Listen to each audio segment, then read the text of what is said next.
Hi, I'm Ian. And I'm Jason. And this is Ghosts and Bears, the only podcast where we bring you the actual ghost stories With the actual history. in the actual place. On this episode of Ghosts and Bears, it's the Ghosts of Christmas Past as we once again tell Victorian ghost stories for our season closer. We also have a special Christmas giveaway and more clues as to what's going on behind the scenes because this is a video episode with our friends shooting Chris, Alex, and Josh. So come with us on this episode of Ghosts and Bears. All right, here we are. Yeah, here we are. It's Christmas time. We are dressed like fools. We look fine. We yeah, this is what we normally wear around the house. Typical wear. Where's my nightcap? Yeah, Here it is. Well, one of them. we have our Christmas decor, That's right. where you went a little crazy in Hobby Lobby. Oh, well, yeah. I enjoyed Hobby Lobby. You got me into Hobby Lobby, and there we were. Yeah, and we apologize to our listeners for Hobby Lobby and its controversial stance on many things, but they had 60% off Christmas decorations. Yeah, so it was good. 60% off everything. So you kind of walk through the store, you fill up your cart, and then you take a 5-minute break, and then you come back to your cart and dump whatever you don't want, and then you do it again and rinse and repeat, and then you do it a third time, and you're pretty sure that the cart's filled with what you want. And there is a lot. Yeah. Like there, oh god, it's like if you've ever been into a Michael's, it's overwhelming. imagine Michael's to the power of 10. Yeah. It's to the roof with Christmas it's crap. Reasonable. Yeah. It's reasonable quality, and it's quite nice. The atmosphere is fun. I got these lovely ceramic trees, which Oh yeah, that's true. bring me back to my childhood. I So think I this one happy was with like that. $5, and that one was 12 or something. Yeah, no, it's a good deal. Yeah. So we did all this though. Oh, and I got the candle holder and the lantern. Yeah. Those are all nods to what we're And doing. This. Well, those So, don't really count. Those are just sort these of lights. yeah. Because we're doing what we've normally done. I think we did it last year, right? Yeah, for the Halloween episode. So We did the video, and for Christmas last year, we also did the Victorian Christmas stories. Mhm. Because Christmas is actually not about Santa and Coca-Cola ads when way back in the 1800s. It was about telling ghost stories. That was really the only time the family came together. You stayed up past the sun going down. You all gathered together in one room, mostly because of economics, because you could only heat one room. That's right. And you would then have this amazing time of telling the scariest stories you could think of. Halloween wasn't a thing. Yeah, It was really, Christmas time was the thing. that's fair. So some of these stories tonight have vaguely Christmassy overtones, but they're not going to be what we think of as Christmas, which is that Coca-Cola advertising Santa in a red suit and reindeer on the roof and all that crap. That came a whole lot later. That's very true. That's not actually part of actual Christmas if you're from the 1800s. So we're sticking more to, kind of old school stuff. I have a great... Speaking of which, Yeah, please. I was in the Tube at Christmas today at Market You Square, were? so that was cool. That was old school. But it was interesting to hear my buddy Paul say that Christmas trees, speaking of Christmas and Christmas trees, they're a German thing. They're a 100%. German tradition. 100%. O Tannenbaum, which is... They would a tie Christmas candles to the trees. I mean, the Yes, Germans are yeah. crazy. Yeah. They'd be sticking. Let's cut down a tree, first of all. tree. Yeah, and then, Let's bring it into the house. Yeah, and then and put then let's candles. tie flammable objects to its branches and see what happens on this highly pine-filled. yeah, so Yeah, to what our could go wrong? listeners, there was the Christmas tree. Yeah. That was the thing. So, yeah, there's a whole bunch of mishmash that's come together to Yes. make what we think of as Christmas. Wouldn't have been at all familiar to our ancestors a couple hundred years ago. So that's kind of what fair, we're talking yeah. about. So I found this great article from a writer. Her name's Kira Cochran, and she was talking about why the Victorians were so good at Victorian Christmas and the ghost stories. So I thought I'd read that. Curl up by the fire, and I'll tell you a ghost story. Don't be alarmed by the creak of the floorboards, the murmurs in the basement, or the shrill ululations of a distant dog. Try not to be perturbed by the flickering candle. Hold on. There we go. Flickering candle. The fleeting shadows, the horned, hairy hand that appears at your elbow. Something moved. There's a face in the brickwork. A murderer long ago was buried in the cellar. Stay calm, breathe deeply. The ghosts of Christmas past are gathering. It was the Victorian era, of course, when ghosts proliferated most obviously in fiction as well as on stage, in photographs and in drawing room seances. Before the start of the Victoria's reign in 1837, the health of the genre was thought to be failing. But by 1887, when Marie Louise Molesworth wrote The Story of the Rippling Train, her character, Mrs. Snowdon, was bemoaning ghosts' prevalence. One hears nothing else nowadays, she said. And in the pages that followed, she would hear yet another about the phantom of a beautiful woman who had appeared after being terribly burnt in a fire. I think we did that one last year, didn't we? What had raised all these apparitions from the dead? The most straightforward explanation is the rise of the periodical press, says Ruth Robbins, professor of English Lit. Ghost stories had traditionally been an oral format, but publishers suddenly needed a mass of content, and ghost stories fitted the bill. Short, cheap, generic, repetitive, able to be cut quite easily to length. Ever want to spot a commercial opportunity, she says, Charles Dickens produced his own highly successful ghost story, which is the one most people know, The Christmas Carol. Okay, yes. In serial form, just before Christmas in 1843.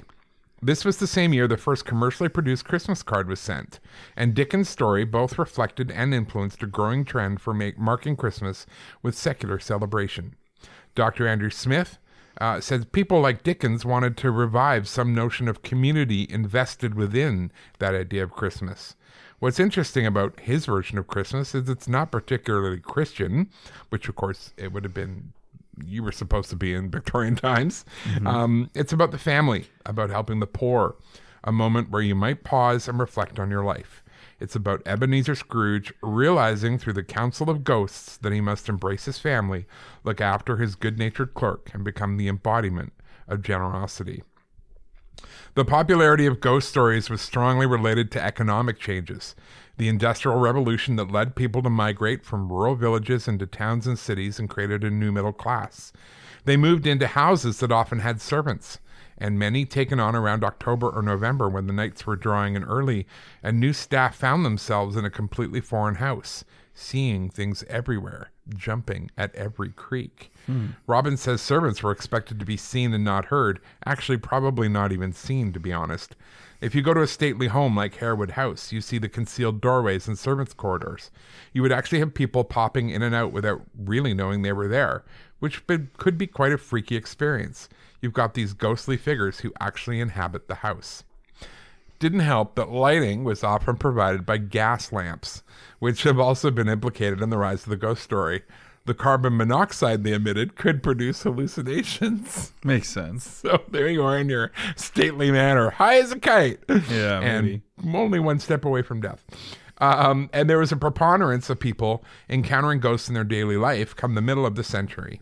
In 1848, the young Fox sisters of New York heard a series of tappings, a spirit apparently communicating with them through code, and their story spread quickly. The vogue for spiritualism was underway. Spiritualists believed spirits residing in the afterlife were potentially able to communicate with the living, and they set up seances to enable this. So really, this whole thing with ghost stories was almost just sort of the start of it. Because then it turned into spiritualism, and then it just exploded, not just in England, but all throughout America, all throughout the U.S. So it's pretty wild stuff.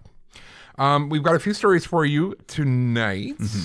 We're going to start with a story, and then we're going to have a little musical interlude, and then you'll do a story, and then I'll do a story, and we'll go that way. And then we've got an exciting contest to talk about at the end. Oh, yes. Where we're giving That's something away exciting. for Christmas, because we're generous. And hopefully you will enjoy that. And up to that, I guess we will see you in the story chamber.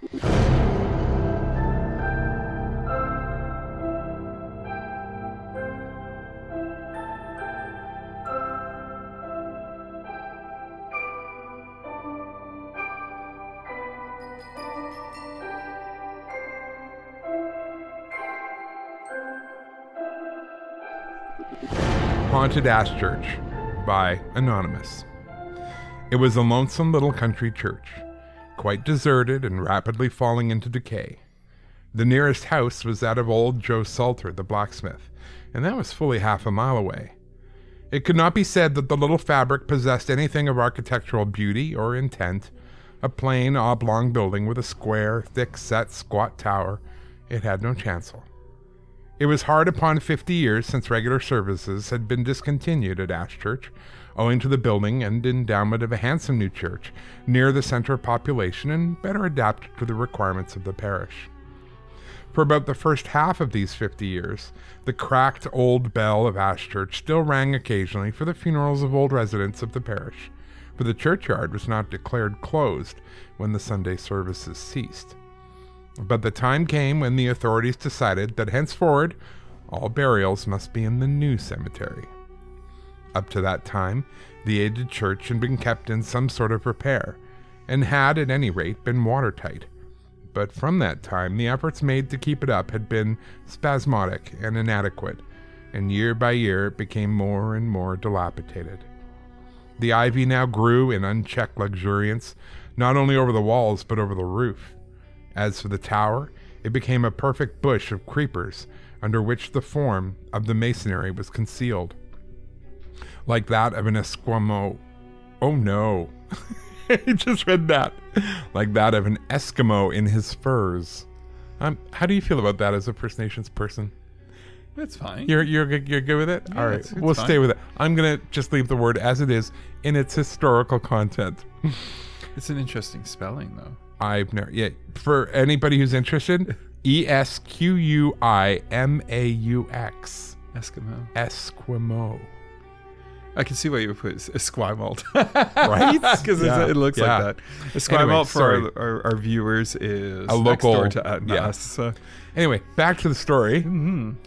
The once trim laurel hedge put forth greedy arms and embraced within its unwieldy and irregular width many of the moss-grown gravestones. Grass grew coarse and rank on the churchyard paths. Here and there a headstone or a mound of green turf showed signs of care and loving tendance, but as a rule the graves, like the church itself, looked neglected and desolate, and some were hidden by foxglove and nettles. A stranger accidentally detained in the parish by the effects of a fall from his horse, being convalescent, had strolled aimlessly down the narrow winding lane which led to the church, and, coming suddenly upon it, had been struck by its forlorn appearance. Leaning over the rusty-hinged churchyard gate, he descried a woman and a sturdy girl hurriedly weeding one of the smallest of the green mounds of its rank growth of dock leaves. His attention could not but be arrested by the headlong haste which characterized their performance of a task over which love usually lingers long. As he was desirous of learning something of the history of the church and of the cause of its present state of decay, he with some difficulty opened the crazy old gate and went towards them. But though he succeeded, by dint of questioning, in eliciting most of the facts of which the reader is already in possession, he found the woman far from communicative, and evidently anxious to be gone. Once only did her natural love of gossip prompt her to impart unsolicited information. "Folks hereabout do say," she began, "as how she had a hand," but here, as though frightened at her own impulse, she broke off abruptly, and turning short round, ambled off at the top of her speed, closely followed by the girl, without shutting the gate behind her. The stranger heard the patter of their feet hurrying down the lane, and smiled, the superior smile of an educated man. "Some superstitious fancy," he said to himself. Choosing a flat tombstone, he lay down at full length thereon, and gave himself up to the full enjoyment of the lovely summer's evening. The pure physical pleasure of it, to one who had so lately been an invalid, was most grateful and soothing. The intense quiet of the place, amid the sound sleepers beneath the sod, its touching air of desertion, and its uncared-for aspect, the history of the abandonment of the church, all appealed strongly to his imagination, and he was soon lost in a dreamland of musings. At length, warned by a cold gust of evening air that he was hardly strong enough yet to risk being out in the dew, he rose to go. He was amazed to find that he must have been there over 2 hours. It was getting dusk, and his watch told him it was 8:30. He turned to take one last look at the lorn church, and as he did so, caught a glimpse of the white drapery of a woman's skirts in the act of disappearing around the northwest corner of the tower. He had a strong distaste for anything like intrusion on the privacy of one who was possibly visiting the grave of a relation, and he accordingly left the churchyard without again turning his head. But he was conscious that it cost him a strong effort to do so, owing to a most extraordinary craving which he could not for the life of him explain, to look round the corner of the tower. On his emerging from the lane, he saw the cheerful glow of the blacksmith's forge some way ahead. Salter had done some work for him, and it might, he thought, be as well to ask the loan of a topcoat for the rest of his way home. In height and build they were much alike, so he turned in at the half door of the forge. "My sakes," said the blacksmith heartily. "Why, it's Master Cortram. Glad to see you, sir, out and about, though 'tis night too sharp an evening, and you not quite set up, as you may say." "True, Salter, and so I've come to ask you to lend me an overcoat." "Right you are, sir, and welcome too, but set you down and have a warm first." And the blacksmith, mindful of the duties of hospitality, drew his shirt sleeves down over his mighty arms and proceeded to light a pipe by way of company to Mr. Cortram's cigar. "'Twas a quaint spot this close by you," said the latter, as he struck a light and passed it over to Salter. "Meaning?" queried the smith as he held the match over the bowl. "Ashchurch." Salter let the match drop. "What? Have you been there? At this hour of night?" "Hour of night indeed? Why, it's barely dusk, and what is more, some lady or other is probably there still." This time, the blacksmith dropped his pipe, and it was smashed against the anvil in the fall. The man was as pale as death. "What ails you, Salter, my man? Here, have a cigar." I want to be that rich dude and be like, "Have a cigar." Salter took no notice of the proffered cigar case. With an effort, he drew himself up to his full height, and in the deep shadows and strong lights of the forge, he looked like a prophet of the olden time as he said most earnestly and solemnly, "Mr. Cortram, sir, go ye home. Do ye now, and pray tonight when ye says your prayers, as in course ye do, that no harm may come this night to you or any of your family." Mr. Cortram respected the man's emotion, though quite at a loss to guess its cause, and without bothering him further about the overcoat, walked briskly home. Next day he sallied forth as usual in the evening for a stroll, but had not gone far when he met a mounted messenger from the telegraph office of the neighboring town, who recognized him and handed him a telegram. It announced the sudden death of an uncle the previous evening at 8:30. The recollection came to him like a sudden gust of icy wind, chilling his heart, that at that very time he'd seen the mysterious white dress floating around the corner of Ashchurch Tower. Why his instinct connected the two things together he could not divine. He was by no means a fanciful man, but was generally credited with a clear head and a strong common sense. Having the responsibility for the arrangements of his uncle's funeral, he left the place that evening. Some months went on, but notwithstanding a great pressure of business which came upon him in consequence of his uncle's death, the mystery of Ashchurch continually recurred to him. The strange behavior of the peasant woman in the churchyard, the unexplained emotion of the blacksmith, his own strong and unaccountable yearning, that memorable evening, to look behind the tower, the odd coincidence of his uncle's death, with his glimpse of the white dress passed and repassed before his mind's eye over and over again. One evening he'd sat down to look over old papers and letters with a view to destroying what was worthless. His uncle's correspondence had been extensive, and the task was a fatiguing one. He was on the point of giving it up for the night, when out of one of the letters there dropped a square piece of yellow-looking paper, which fluttered down upon the carpet. He listlessly picked it up. The inscription on it was so curiously in accord with the subject uppermost in his thoughts that he was roused into strong interest. It said thus: "Her vesture dimly seen afar, to him who sees an evil star. Herself who sees, he shall be blessed, and give her weary spirit rest." His mind was so possessed with the conviction that the two first lines of the doggerel described what he had himself recently experienced, that he felt no surprise at the time on reading at the head of the letter, in which the paper had been enclosed, the word Ashchurch over the date. The letter turned out to be one written to his uncle, by a former resident in the parish of Ashchurch, who had been many years dead. It gave a long account of the Ashchurch ghost, quoting several cases of its white robes having been seen in the moment of their disappearance round a corner of the church. Always the same corner, the northwest, and in each case some disaster was found to have befallen the person witnessing the spectral appearance at the very moment of the ghostly dress having been seen. Strangely enough, Cortram had never heard his uncle mention the subject, and up to the date of his accident some months before, he'd never even heard the name of Ashchurch. On turning to his uncle's diary, he found within a week of the date of the letter the following entry: "Went to Ashchurch, ghost hunting, to prove to poor Connor what fudge it all is." The next entry was a fortnight later. "Not so sure about fudge. I certainly saw something, but it was probably a wreath of mist." And 3 days further on: "George died this very night, and the very hour in which I saw that something." George was a cousin. It appeared from Mr. Connor's letter that the rhymes on the bit of paper were a copy from an old parchment found in a chest in Ashchurch Tower. Cortram carefully preserved both the letter and the copy of verses. His uncle had left him all his property, and he therefore wound up his own business and settled down as best he could to the life of a country gentleman. As best you can. But he felt that the associations of Ashchurch had taken so powerful a hold of him that he could not shake it off.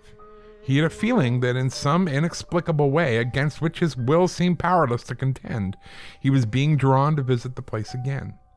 He long battled with the feeling of being morbid and childish, but finding that he was growing hippish and sleepless, he determined to try whether the actual sight of the place would not work a cure. So, about a 12-month after his first visit to it, he found himself once more in the Ashchurch Lane on an evening late in June. He had been some days in the parish and had employed the interval in getting as much information as he could out of the oldest inhabitants, but this amounted to little beyond what he'd already learned from Mr. Connor's letter to his uncle. Of late years, even the lane leading to the church had been religiously shunned by the parishioners, and a ghost, it is plain, cannot be seen without somebody to see it. One additional piece of evidence, however, he had got at quite accidentally. It happened that one day he'd called upon the village doctor, whose acquaintance in his professional capacity he had made during the last day in Ashchurch. The doctor was a squarely built, weather-beaten man, as prosaic and matter-of-fact as a man could be. The conversation turned upon Mr. Connor. "I knew him well," observed Dr. Cawson, "and attended him for some years before his death. He died at 4:05 on December 10th, 12.5 years ago." "Do you always remember so accurately the time of your patient's departure, Dr. Cawson?" "Why, no, but there were peculiar circumstances." "Do tell me what they were." "If you will promise not to laugh at me. It fell out, that afternoon, that I'd been paying some professional visits and was returning home by Ashchurch Lane on foot. I remembered that in a corner of the churchyard there grew a herb which I had often found useful, so I jumped over the gate to gather some. I was busy doing so when I remembered I had another engagement later on and must make haste. Glancing at my watch, I found it was 4:05, and just then, in the dim light, I saw the white train of a woman's dress disappearing around the corner of the church. It was so real to my mind that I felt sure I should have seen the whole figure if I'd only raised my head earlier. I had heard of the same sort of thing having been noticed before, and I'm not ashamed to say that I got back into the lane and home as fast as I ever could. For when I reached my own door, I found that a messenger had been sent by Mrs. Connor in my absence to say I was urgently wanted, as Mr. Connor had been suddenly taken worse. I went immediately, but I was too late. He died at 4:05. "And have you any theory about it, Doctor? Any explanation?" The doctor shrugged his shoulders and the conversation changed. Thinking of this, among other things, Cortram slowly proceeded towards the church. He felt a strong presentiment of some coming event approaching him with the slow steps of fate. The gate had grown so rusty that it was some time before he could force it open. A hasty glance round the churchyard told him that neglect and decay were rapidly doing their work. The place was a greater picture of desolation than ever. He stationed himself where he could best watch the northwest corner of the building, leaning his arms on a headstone, and concentrating his whole attention on the spot where the apparition had before shown itself. For a long time he so remained, till his eyes began to ache with the fixity of their gaze. At length there appeared on the surface of the ground, not more than 2 yards from the corner of the tower, a sort of wreath of vapor, it seemed, gradually gathering consistency and moving very slowly along the ground towards the tower, till at length it took the semblance of trailing garments. It was in the act of disappearing, as it had done before, when, with a peculiar wavy motion of the drapery, it suddenly seemed to halt, leaving still a portion distinctly visible, as though the mysterious wearer of the dress was standing just behind the ivy-covered corner. Cortram felt his hair stand on end, and a cold dew seemed to break out on his forehead. Nevertheless, he felt impelled to advance, as though some hidden agency within him, more powerful than his own will, were using his limbs for its own purpose. And still, as he got more abreast of the tower, as well as nearer to it, more and more of the ghostly drapery became disclosed, till at length the tall figure of a woman, with a hood drawn over her face, stood close beside him. Cortram, as though in a dream, heard a voice he did not recognize as his own voice, yet a voice using his tongue and his lips say in a hoarse whisper, "In heaven's name, what troubles you?" Slowly the hood fell from the figure's face, a face unutterably sad and inexpressibly sweet, and its shadowy hand pointed to the wall of the tower. Then the lines of the shape grew indistinct, and it melted away. Cortram staggered forward and marked the spot towards which the hand had pointed by tearing down a twig of ivy. He then, with a shiver, hurried homewards, but a deadly faintness came over him, and ere he had gone many yards he fell down in a swoon. When he came to himself, the moon was high in heaven, and it was close upon midnight. As he crept home to his lodgings, stiff and cold, he determined to come next day alone, and thoroughly examine the spot he had marked, having the profoundest conviction that he was on the verge of some discovery. Accordingly, after a good night's rest, feeling no ill effects from his adventure of the previous evening, he went once more to the little graveyard. He found the branch of ivy hanging down with drooping leaves, and after some groping he discovered a chink in the wall, into which he could thrust his hand, and out of which he drew a small wooden box, with clamps of iron at the corners and tightly shut. With the help of a chisel which he brought with him, he burst it open. Within there lay a paper, folded and sealed. He opened it and read it in modern English. It ran as follows: I, George Cord, killed my wife, Grace Mabel Cord, taking her unawares with a knife in the back on the 3rd of August, 1742, when she was going around the corner of Ashchurch Tower to visit our baby's grave, which was my pretext for getting her into a lonesome place, being firmly set to take her life. I buried her in a hole dug under the hornbeam on the north side. God help me, I have spilt the blood of the purest and sweetest wife ever man had, on foul and most unworthy suspicion, which drove me mad. I have this day found proof of her utter innocence, and I leave this confession where the next comer will not fail to find it. In 5 minutes I shall swing dead from a limb of the hornbeam, and may God have mercy on my soul. Cortram folded the paper carefully up, and having put it in his pocket, replacing the box in the chink of the wall, went straight to the parish doctor's house. He caught him as he was starting off on his rounds. "One word, doctor. Have you heard of one George Cord who committed suicide in Ashchurch some 100 years ago?" "Yes. They say a rich young squire of that name hanged himself on a tree in the churchyard." "Was any reason alleged?" "The tale goes that his heart was broken by an unfaithful wife who left him, and was never seen or heard of more." "It was a lie, and I can prove it." The doctor stared. "Come to my room after you've been your rounds, and I will tell you all about it." The doctor and Cortram took such steps as were possible to clear the memory of George Cord's wife of the cloud which had so long rested upon it. Her husband must have meant to place the little box in as conspicuous a position as possible, but it had dropped out of the trembling fingers further into the chink in the wall than he'd intended, and the ivy had grown over it. The poor bones under the hornbeam were given a Christian burial in the husband's grave, and the dust of the murderer and the murdered commingle in peaceful rest.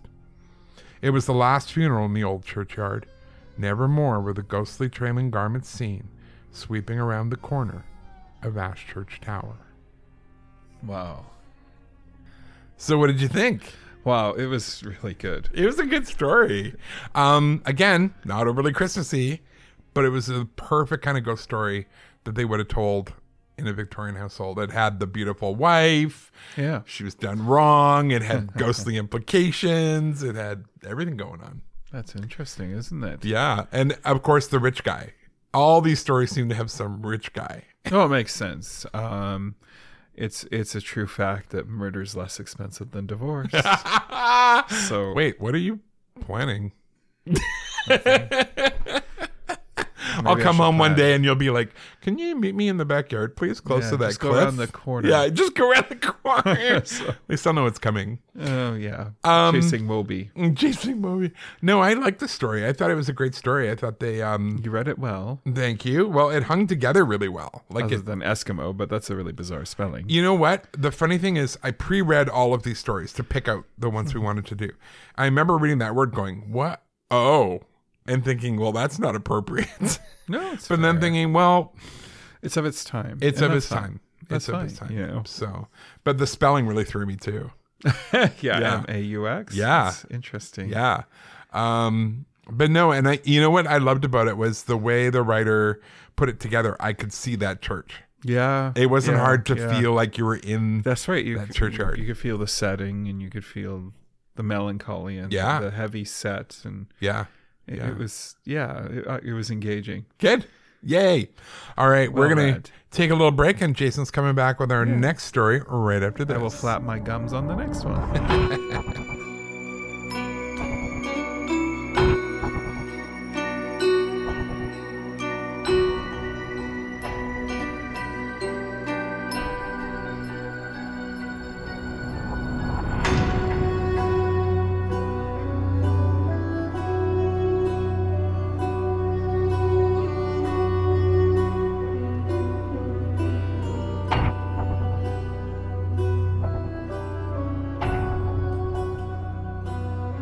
And welcome back. I hope you enjoyed that piece. So I will be reading the next story, and it's called The Nameless Village by J.E. Thomas. So it's a mystery of the Mendip Hills. Dead and forsaken, buried neath a ban, nameless and lost to memory of man. I had been walking nearly all day over the Mendip Hills. Many a village and hamlet had I passed in my wanderings, but none so quaint as the one, half hidden in a rosy haze, which I was approaching. It was nestled deep down, in a hollow, and the setting sun tinged with the little thatched roofs of the cottages, and the autumnal tinted foliage with touches of gold, crimson, and purple. A faint scent of sweetbriar seemed to pervade this tiny village. It formed altogether such a pretty old-world picture. Soft moss grew luxuriantly over the little porches, and the last roses of summer bloomed in their tender beauty from the cottage walls and covered like a fairy curtain the diamond-paned window. Giant hollyhocks and prickly holly bushes, smothered already in scarlet berries, stood like enchanted sentinels at the rustic wooden gates.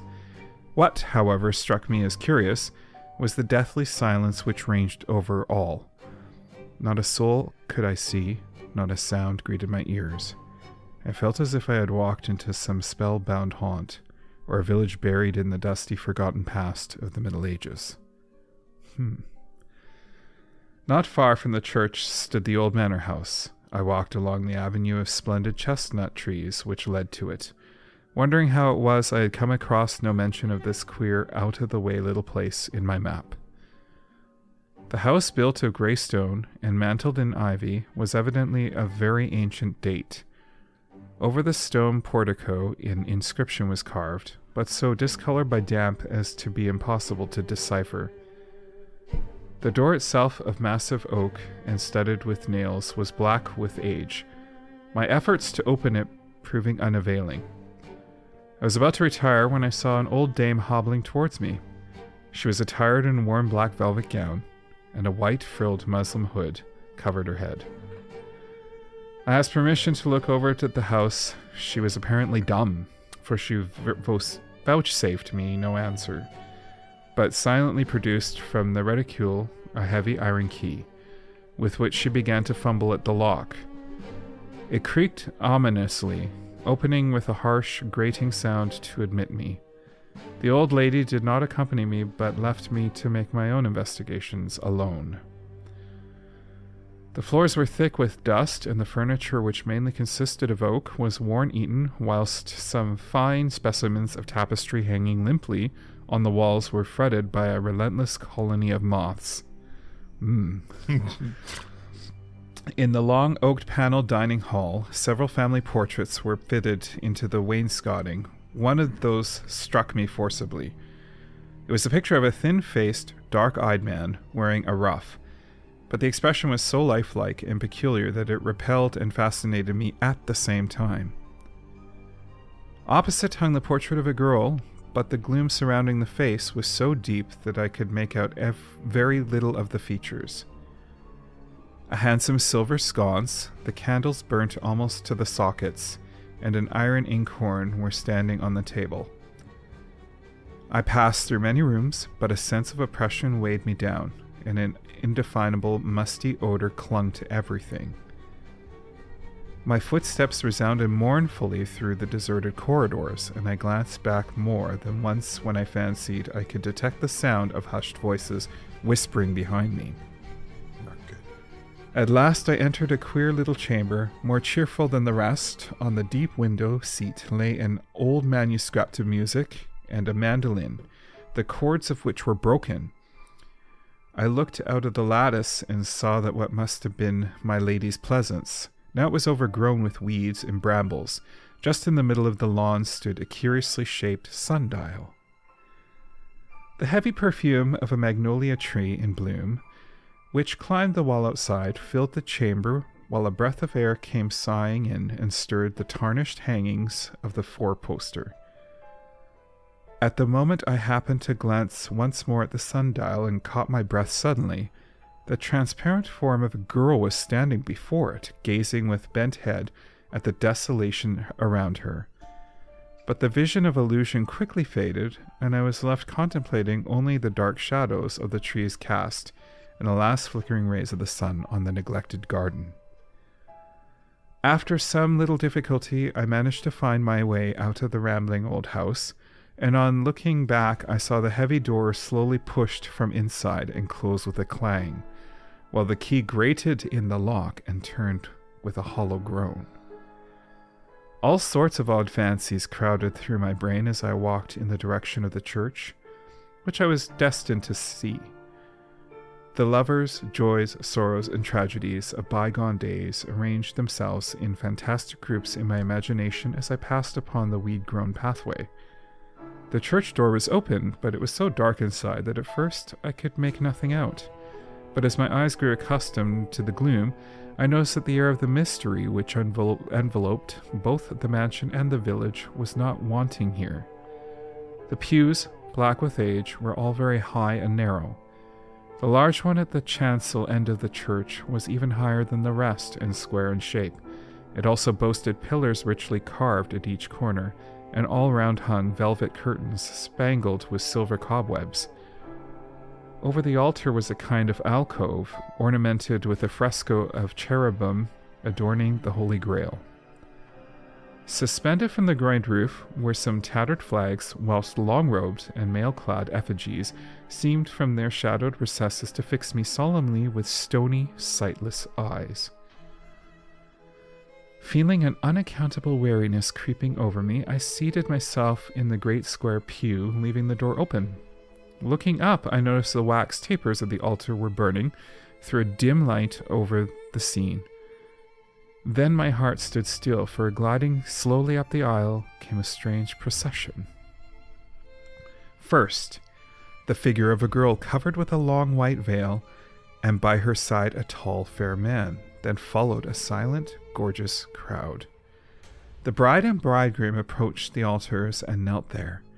3 monks stood awaiting them, and one, a man with eyes with fierce, gleaming jewels, stretched forth a trembling, bony hand above their hands as if in benediction. Spellbound, I waited, But the vision faded, passing away noiselessly as it had come into the gathering night. As I continued to gaze in the direction of the altar, my eyes fell upon a coffin. It was draped with a purple pall, while a young, fair-haired man knelt, keeping lonely watch beside it. Then a monk appeared. I saw his face plainly. It was that of the man whose portrait I had seen in the old dining hall. He stole stealthily up to the kneeling figure. My sight was next dazed upon an upward gleam of steel, something sinking in a dark, huddled heap on the floor, something darker still trickling down the steps, and nothing more. It must have been a dream conjured up in the It must have been a dream conjured up of the hidden past. That night, when rather late, I reached the Cheddar. I tried in vain to gain some information regarding the curious little hamlet through which I had passed. Neither my own touring map nor any of the scattered about on the parlor table could afford me the desired information. Maybe old Sarah can tell you something, suggested mine host. So next morning, being directed as to her whereabouts, to old Sarah, I could accordingly went. She was sitting in the door of her tiny hut, superintending a buxom young lass in her efforts at gardening. She was chatting volubly and held a long rake with her horny hand, with which she was apparently in the habit of enforcing her remarks at intervals on the rosy-cheeked maiden, thus obviating the trouble of following her about her small domain. She was evidently not disposed to be communicative to me. The only answer she vouchsafed to my earnest inquiries was, "Say ye have the missed village, have ye?" "Aye, aye, be thankful ye came out of the sound of limb. Nigh seek te enter it again. 'Tis dead, dead, I tell ye. Sure, 'twas a gruesome tale. Now, Nancy, shut thy mouth, child, and tend the lavender yonder." And Nancy only managed to elude the pointed exhortation of the rake by a nimble spring over the watering can. I have often since pondered over my strange experience that day on the Mendip Hills. Was it but a wraith after all, or a mist village, or as old Sarah had called it? I cannot tell, but next year I searched for it again for the village, which seemed so suddenly and utterly to have vanished from human ken. Wow. Okay, so it's like a ghost town that isn't even there. Yeah, That's the cool part. that's quite beautiful. But first of all, if I'm putting myself in as the main character, I'm not going in that house. I would totally go in the house. No. It's so much fun. Hell no. Why not? Because it's creepy and old and abandoned and obviously completely neglected. Like, it's like, hello, come in, get murdered. No way. Well, he survived, right? It has Edgar Allan Poe feel to that tale. It did. It's dark. The other thing, though, the church, once I watched a ghost wedding that disappeared in front of my face, I'm out. Oh, I would enjoy that. I'd be like, show me more. No, show no me way. more. I'd be like, oh, okay, I'm out. There's ghosts. See ya. Let's go find one of these churches and bring our meters and stuff and see what happens. And there is the difference between our personalities. Yeah, I'm adventurous and you're just a scaredy cat. Complete chicken. Absolutely. But that's fair. But I want to hear the story afterwards. I want to hear the story Of afterwards. course, right? Yeah. You go experience it. Get back. Come to me back on and it. tell me the story, and I'll find Tell out me later. I'll find out figure what it was about exactly. And I, it's fair. I'm just. You only live once, though, right? Apparently not. Well, he did survive. So it sounds like, I guess, people die, but I would have expected in the story, if people did die in this place, that he would have also witnessed them. Kind of like 1408. Oh, that movie. The movie 1408. 1408. Yeah. So if you guys have seen 1408, he relives multiple people's deaths. So I won't say any more because I don't want It's a very spoilers. good movie, though. Yeah. But when it was explained to him you lived, that was kind of what I saw. Yeah. It was a good movie. Great story. Thank you for that. You're welcome. All right. So we will be right back with another one right after this.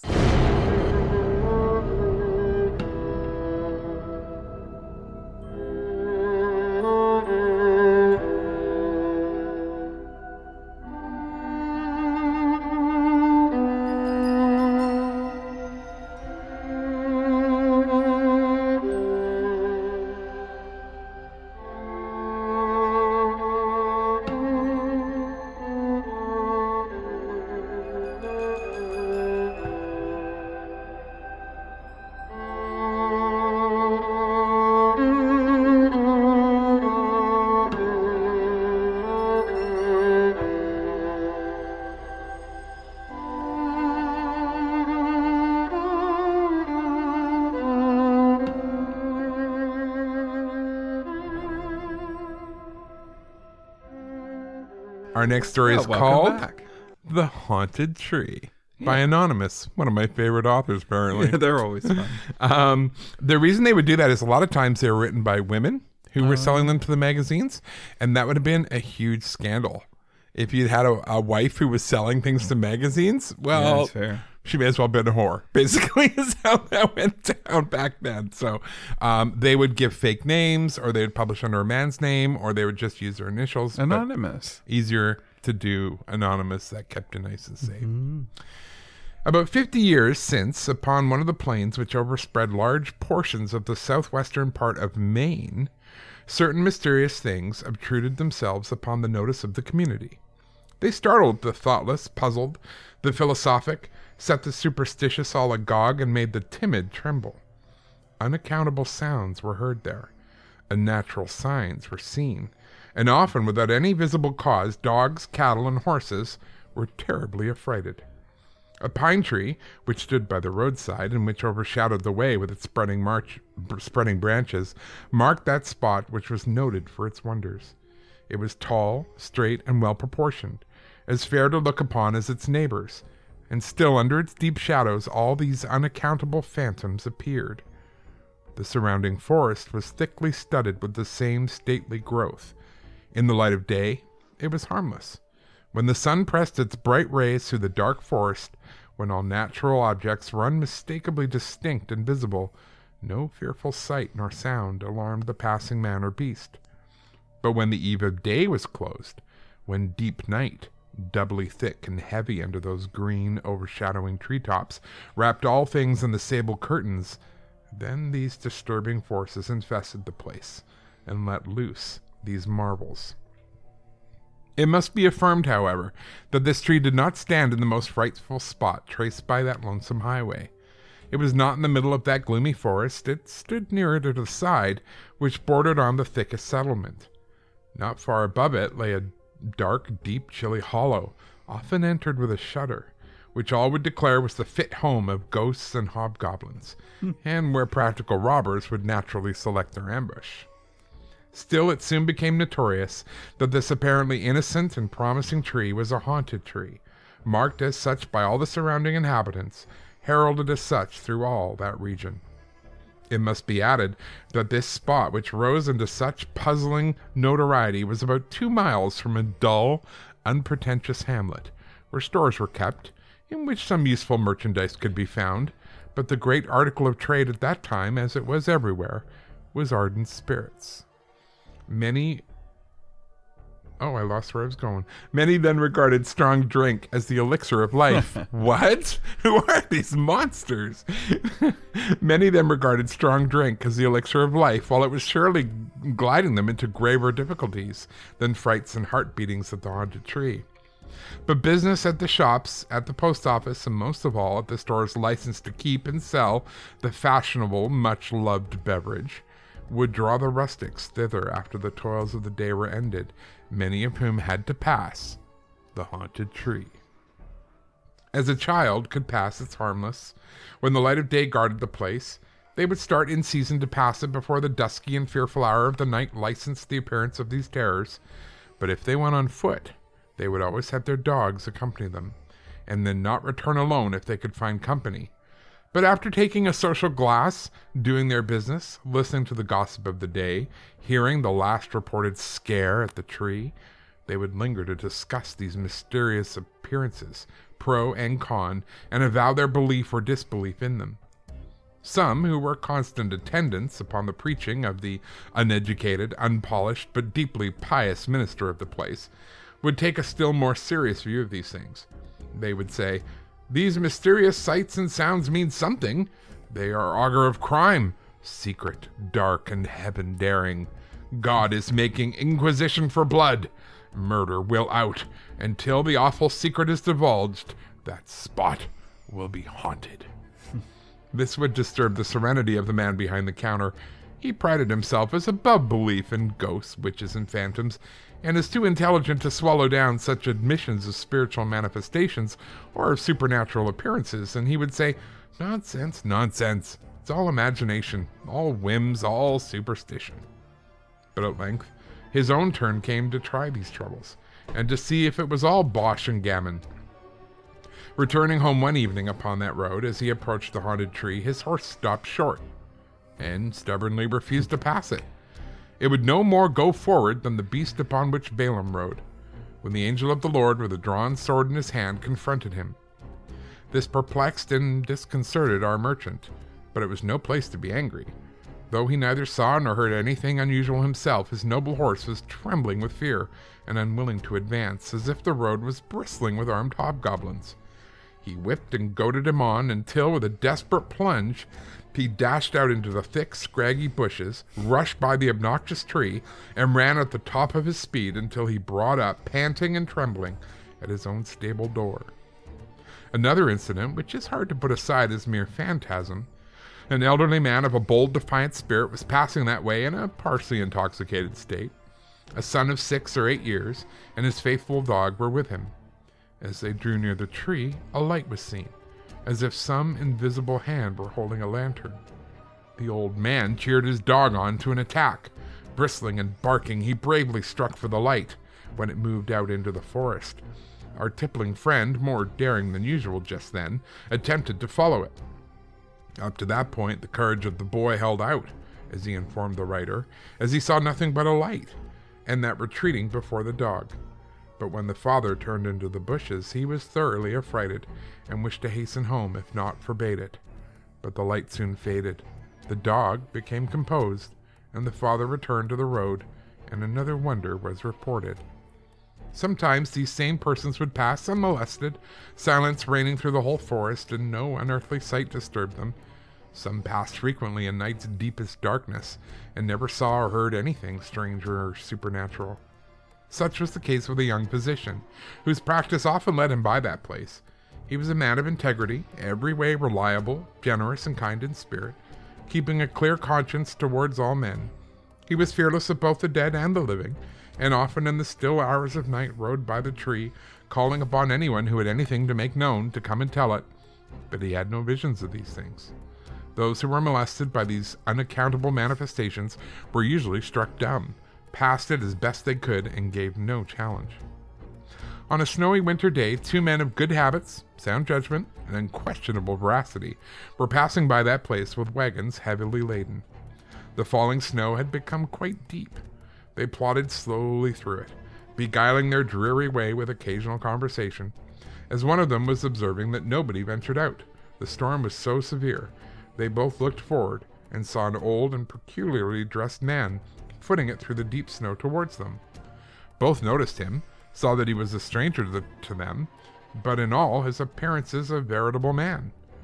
The driver of the foremost wagon went forward to get his horses a little out of the road and give the venerable stranger an easier passage by. And behold, no one was to be seen. Looking around in every direction and seeing no one, he asked his companion if he saw a man just before approaching them. He replied he did. What had become of him? He could not tell. They stopped their wagon, made search, but could not discover any track on the snow, either in the wood nor where they thought they saw him in the road, nor in any direction by which he might have turned aside. Yet they both ever affirmed that they could not have been mistaken, and that the form and dress and notions of a veritable man surely appeared to them. Thus several years passed on. The list of unnatural manifestations lengthened. The wonders of the haunted tree grew more and more wonderful till they reached the climax in a face-to-face interview. The mystery was then solved, the curtain dropped, and no more troubles had been experienced. Upon one of those fertile ridges which rise from the plain there lived a young man, truthful in speech, industrious in his habits, of strong nerve, and not especially superstitious. Upon a bright moonlit night, in the month of September, he was returning from the store at an early hour, alone but in a state of calm sobriety. Reaching the haunted tree, the horse upon which he rode came to a dead stop, and would not be urged further. Nothing unusual was there, visible to the rider. He coolly dismounted, stepped before the horse, and led him without any unwillingness to follow his rider by that fearful place. Having passed the gulf safe and fearless too, without premeditation, scarcely conscious of what he was doing, he spoke out in a firm voice.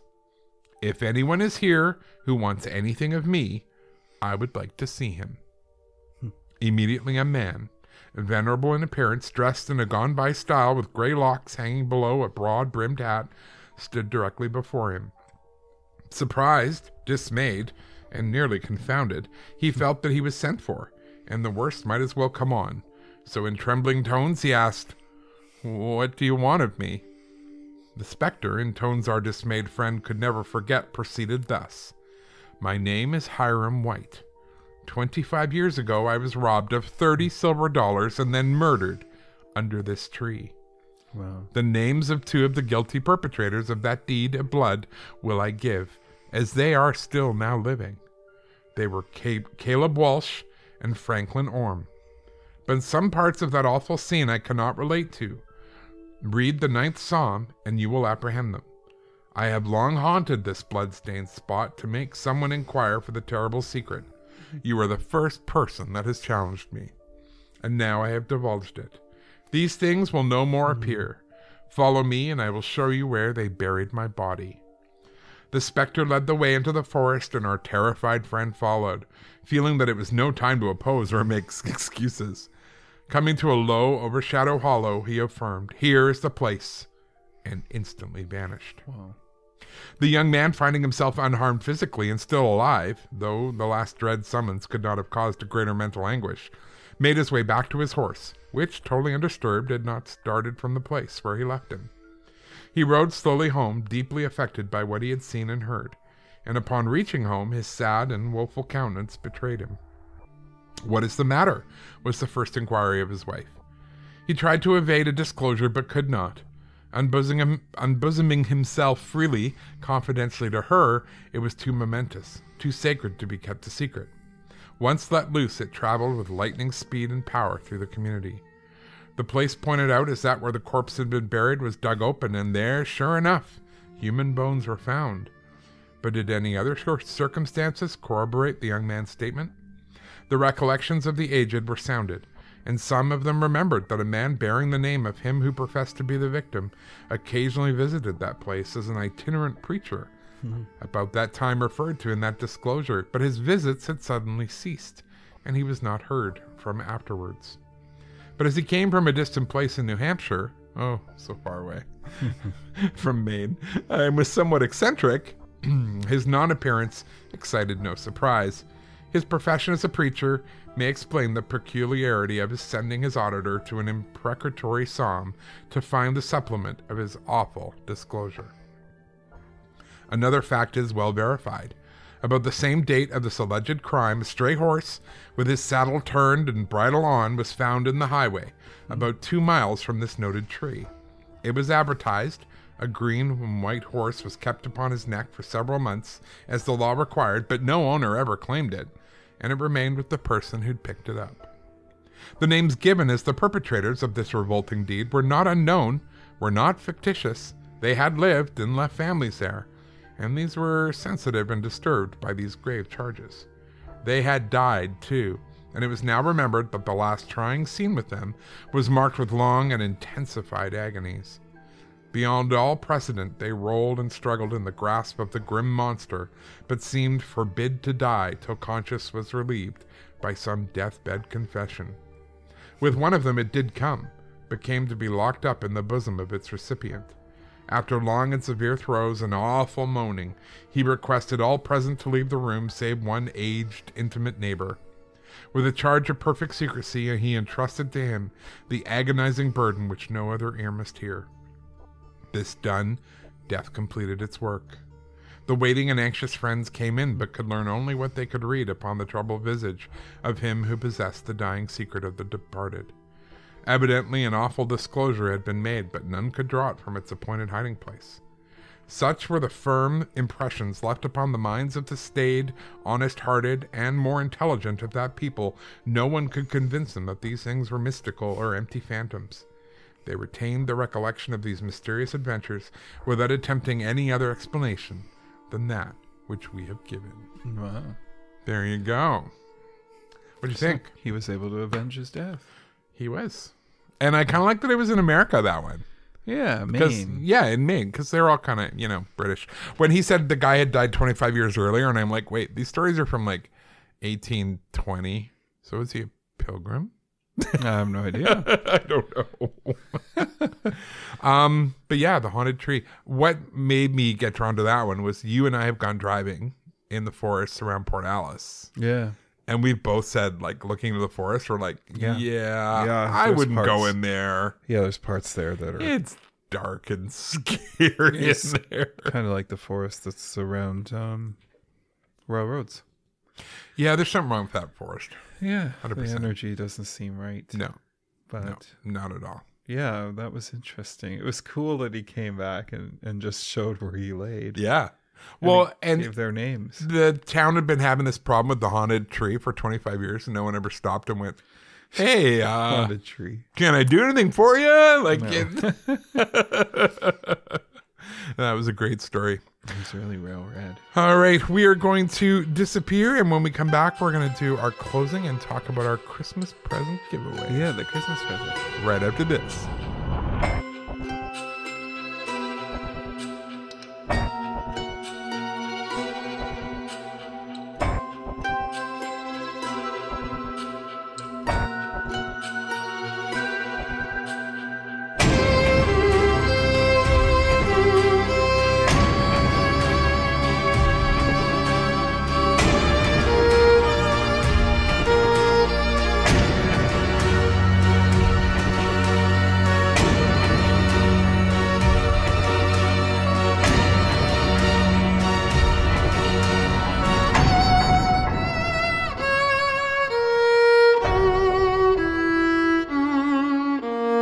All right, and we're back. Yeah, that was great. I hope you guys enjoyed that. I hope you enjoyed the stories. Maybe it might have put some of you to sleep. Who knows? Just don't do. You can't get a better sleepy time than Yeah. someone reading a story. So Especially when you're dressed like this. I'm Ready for pretty much just Christmas. going to finish this and roll into bed. So that's Isn't that the cool? plan. That's Although handy. maybe not with this. This No, feels this is itchy. yeah. it I've had feels the a little- itchy. Feels a little unnatural. I'm not gonna lie. It is a little weird. It is a little weird. Especially it pulls off to one side too. Well, this whole thing is a little weird. Well, Really. it is what it is. We're giving great it's- stories. And I Christmas. certainly hope everyone really liked it. Yeah. I hope. I do. I really hope everyone has. All 5 of our viewers. Yeah, all tens of you. What I wanted to do before we do our Patreon thanks and sign off is one of the things I've been doing kind of on the side is Audible books for other authors. Yeah, audibles. Yeah, and Barbara Smith has put out 2 books on Kindle, solely on Kindle. And one of them, and I've done both of them as Audible, but one of them, I've got some giveaway books for it. So what I thought I would do is we are going to stop messing with the lantern. Sorry. What we're going to do is It smells. a lot smells. We're going to, the book is called Deadly Paranormal. And it's Barbara writes the first half of the chapter, and then she has this friend who's a psychic who chimes in on the second half of the chapter, and she takes on some famous cases like Jack the Ripper and the Titanic and all this other stuff. It's really interesting. And she was very kind enough to let me do the Audible book for her. So as a result, I am promoting it as well. Fabulous. So what we're going to do is the first 5 emails we get With your from our stories. lovely people who volunteered to tell their story, or stories from where you live. Yeah. I need to be clear about that. When I We're say happy to have your stories. we want to do a place, we had our friend in Las Vegas give us his Yeah. stories. Our friend in Boulder, Colorado, give us his stories. We're looking not just for your personal stories. We want the stories about your place. That's what we're looking for. So if you're willing to bring us your city and you agree to come on the show and chat with us over We should have a telethon. Zoom or whatever. Shut up. Over Zoom or Just all whatever. these phones around here. Telethon your stories to us. No. If you're willing to step up and be willing to do that, we would love to send you a download code for a free copy of the Audible version of Deadly Paranormal off of Audible. And also, once you've done the show, you'll be getting sent what? Oh, Do you remember? the Yes, the pins. There you go. 100%. The pins that only people who have been on the show get. Yeah, the pins. And they even glow in the dark. They glow in the dark. They're very cute. They are super cool. But they don't look weirdly yellow like those old glow in the dark things. So yeah, you have to mail it in though. Don't send me a DM. Don't send me a Facebook message. I keep losing those. Mail it in. Email ghostsandbears@gmail.com. And we will get you on the show. We'll get you your pin. And most importantly, we're going to do the Christmas giveaway with the five books. 5 Audible books of Deadly 5 days Paranormal. of Christmas. 5 days of Audible books. It's not even a thing. It's not really a thing, is it? I'm just trying to throw some nonsense out. I am grateful. It is what it is. It is what it is. Other than that, we want to say thank you to our lovely thank you patrons who help us out, our patrons. And remember, if you're looking to give yourself a gift this Christmas, that's right. Becoming a patron is a great way to do that, because you're going to end up with Ghost Stories We Have Heard episodes every other week. And you will even get... Oh, you'll get cups and saucers. You didn't use your shirts. Saucers. Merch. You didn't use your favorite word. You get merch. You get merch. I love merch. So yeah, this isn't merch though. This is. You're not getting that. You're gonna have to claw that out of my cold dead hand. No, you're gonna coffee mug, t-shirts, and decals. I believe are the merch items de jour. You get those after 3 months of being a patron. Merch of the day. And you're also going to get pictures for every episode we do, behind the scenes pictures. I think we're even going to have them for this one. Are we going to have them for this one? I think we're going to. And once again, doing this video, helping us out has been Alex and Chris, and Josh has been here to help as well. So we want to thank you guys, because we couldn't do this. Trust me. If you guys were expecting a video thing from me, and it was made fun of my video. It would be me just holding my cell phone here. That would be the entire video. Well, there are certain people that do that. They just use iPhones. They do. So that's what we're talking about. But we want to thank everyone who is a patron. Yes, thank you. Please consider becoming a patron. Again, it's just patreon.com/Ghosts and Bears, and you will find us there, and there's all the different tiers that you can look at. In the meantime, we want to thank our existing patrons, and they are including Amos, Maria, Gina, Elise, Sharon, Dawn, Adam. Oh, it's not going to go down for me. Of course it's not. I'm doing it right now on a video, so of course it won't work. Bryce, Sherry, Brooks, Marion, Kathleen, Alexa, Debbie, Ruth, Mary Frances, Gina and Victoria, Sandy, Christopher, David, Ashley, Jeremiah, Elizabeth, BB Nix, Melinda, Jordan, Tammy, James, Taya, Evan, Arwin, Steve, Kyle and Charlotte, Catherine, and Myri. So thank that you one so I much. actually knew. You knew that one, yeah. I can't see the screen that well from way over here. That's why we decided I would just do it. Yes. Other than that, we want to thank you guys for another amazing year. And have a wonderful Merry Christmas. Or whatever winter holiday you were celebrating. Winter Wonderland stuff. And a wonderful New Year. And when are we back? January 18th? I believe. The 18th. We are going to take a season break, so we'll be back on the 18th of January with a fresh new episode. You'll also be able to catch the new TV show they're going to be working on with Shaw this year with these guys as well. Yes. That'd be fun. We'll give you information on how to find it. Cool camera gear. There you go. I think they're more excited than we are. All right, friends. Thank you so much. Thanks for sticking with us. I hope you enjoyed the stories. And remember, if you're looking for a podcast that's got everything you want, we're the only one that's got the actual ghost story. With the actual history. In the actual place. And hopefully someday soon, that place will be with you. Take care, guys. Merry Christmas. Have a good one. Happy New Year.